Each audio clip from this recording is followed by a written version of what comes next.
สบายดีลุงไม้สบายดีสบายดีลูกหลานได้มาเยี่ยมมาคอยเลยมันเป็นครั้งที่สามแล้วบาทเนี่ยนะเป็นครั้งที่สามแล้วสิได้เที่ยวมาหาเจ้าดุอยู่แล้ว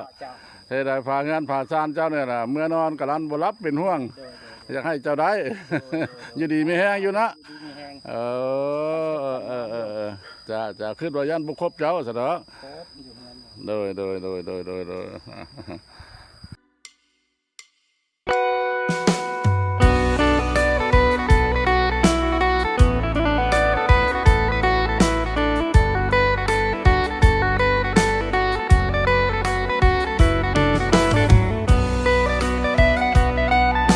ปัดกินหรอกว่าในนั้นซะโดยย่างสบายดีพี่น้องมื้อนี้ล่ะทางพระบ้านพระเลาะได้มาเก็บภาพบรรยากาศถึงเนาะอยู่สถานที่เฮือนลุงไม้หรือว่าสวนลุงไม้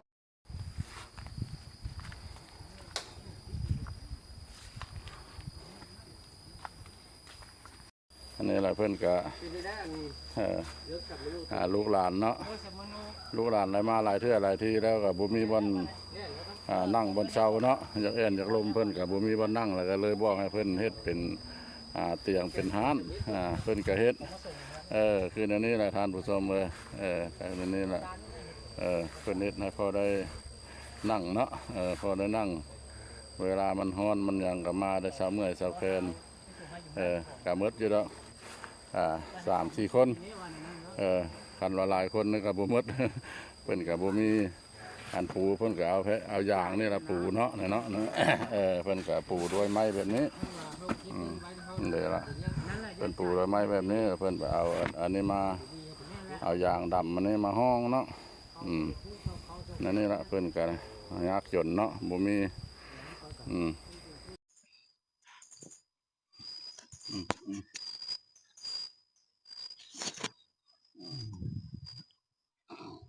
สบายดีสบายดี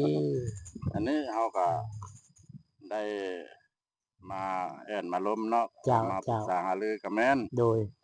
เดี๋ยวนี้ว่าเรื่องช่วยเหลือบำบัด91แล้วก็อันแล้วไปแล้วโดเนาะยมาในบัตรก้าวที่2นี่เราก็ว่าเรื่องบนอยู่บนเสาเงินซานเจ้านี้เจ้าพันวาผู้ใหญ่ใจบุญเพิ่นฝากเงินฝากทองสิมาเฮ็ดเงินให้เจ้าโดยแล้วดินดอนต้นหญ้าดินตัวนี้นะมันดินเจ้าเองบ่หรือว่าบ่แม่นดินเจ้ามันบ่แม่นนี่แหละแต่มาอยู่มารักษาเพิ่นว่าในนั้นซะโดยโดยแต่เพิ่นว่ามือเว้ากันทีแรกก็ว่าเพิ่นสิแบ่งให้พอได้อยู่ลมเฮือนลมศาลน่ะนะโดยแต่เขตนั้นมาเพิ่นก็บ่ได้สู้ออกมาเว้ากันลมกันก็บ่ได้เจอกันว่าในนั้นซะมันเป็นอย่างนั้นถ้ามันเป็นจังซี่ล่ะแนวคิดทางเฮานี่ก็ให้รับรู้นํกันคือแนวนี้เนาะคือเพิ่นผู้ใหญ่อยู่ต่างประเทศโดยเพิ่นก็หาเงินหาคำก็บ่ได้ง่ายปานใดเพื่อสิได้นะโอ้เว้าเงินนี่โดยอันน่ะจริงใจอยากช่วยเหลือช่วยมาแล้วเฮ็ดเฮือนมาอย่างแล้วขึ้นอยู่บัดเพิ่นมาว่าบ่ได้ให้ได้ดินในอันตัวบ่อยากนั้นแล้วก็ม้างไปได้มันก็เสียหายเพิ่นโอ้เว้าแม่นแล้วเราเอาล่ะอยากให้เจ้านี่ค้นคว้าถามเบิ่งเจ้าของดินนี่ล่ะขอปั่นนำเพิ่นพอได้บ่อนปลูกเงินเติกซานนี่น่ะเพิ่นล้นให้เลยจังบอกแต่เฮาโดยแต่เฮาก็แต่เฮาสิมาเฮ็ดมาทำให้หั่นนะมาช่วยเหลือกันเพิ่งจักวัน2วันสิเข้าไปลมเพิ่นอันช่วยเหลือไปแล้วล่ะย่านเสียเงินเสียทองเสียลมเวลาเสียเหงื่อเสียแรงนั่นล่ะคันเฮ็ดแต่เฮานี่แหละสิได้เฮ็ดได้ทำได้ตอกได้มางได้ปลูกก็ดีคันฮู้จักเพิ่นให้ครอบเขตนั่นล่ะเฮ็ดหนังสือไว้ครับผู้รักผู้ใหญ่เพิ่นยังยืนรับรู้มีหูมีตาแล้วแต่เฮาจังสิพิจารณามาช่วยโดยคันว่าเพิ่นบ่ให้แล้วก็ให้จะให้คำตอบจะไปพิจารณาบนไม้อีกบนไม้เนาะว่าคุณว่าบนไม้เจ้าอยากจะถามเจ้าแน่นั้นโดยให้มันละเอียดเรื่องความอยากได้ก็บ่ว่าไผก็อยากได้ได้ไปแล้วมันมีปัญหาตามมายุ่งแล้วยุ่งตรงนั้นแหละจ้ะเฮ็ดไปแล้วพอบ่เป็นบ่แล้วนี่นะบ่ว่าสั่งทุบสั่งบ้างนี่มันก็ง่ายแต่เรื่องจะมาอยู่นี่แหละมาอยู่ดนแล้วเนาะโอ้เกิดอยู่ฮอด20ปีแล้วว่านั้นเฉพาะอยู่นี่ก็จะฮอด20ปีเบิ่งคงมีกูม่วงจนได้กินหมากแล้วเจ้าสำไรซะแต่ยังเพิ่นบ่ทันได้บ่มีกุ๊กม่วงนะมีแต่ ป่าดงธรรมดา อันนี้ปลูกเองเฮ็ดเองว่า เพิ่ นั่ น น ก็ นะ ยังบ่ได้เฮ็ดใบมอบกับมาซอกมาซิ ยัง คน ยัง อยู่ ยัง บนเสานี่ แม่น เนาะ แล้วแม่นแล้ว โอ้ แม่นแล้ว ซั่นละ อืม สิขอ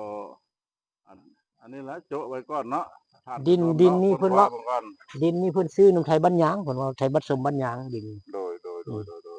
เจ้าของ โอ้ เพิ่นซื้อนี่ว่านั่นนะเพิ่นซื้อดินตัวนี้นะ โดย เพิ่นลมปันฟังดอก ให้เจ้าคนคว้าตัวนี้ละเอียดซะก่อน จ้า จัก จ้า แจ้ง จ้า ให้ทางเฮาฮู้เด้อ จ้าจ้าโดย เพื่อ เออ ม ขอวิงวอนผู้หลักผู้ใหญ่เพิ่น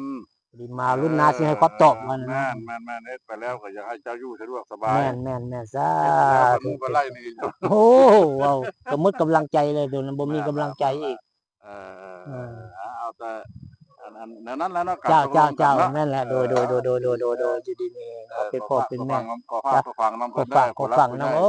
ผู้อยู่เมืองนอกพ่อแม่ให้เป็นพ่อเป็นแม่ เป็นผู้ปรึกษาหารือ คันเห็นแล้วก็อยากให้มาช่วยมาสู้เพิ่นเด้อเพิ่นก็ทุกข์ ทุกข์ยากอะลีแหละอยู่แต่ป่าแต่ดงนี่คือพ่อแม่เห็นนี่แล้ว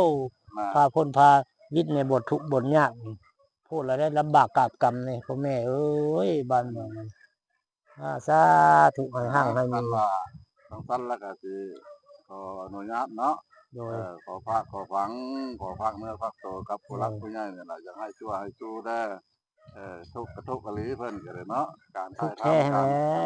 ตามสัมภาษณ์บรรยายนี่ก็สิพอประมาณนั้นล่ะ โดย แล้วก็ขออนุญาตจบคลิปไว้นี้เพียงเท่านี้เนาะโอกาสหน้าจะมาพบกันใหม่สบายดี สาธุสบาย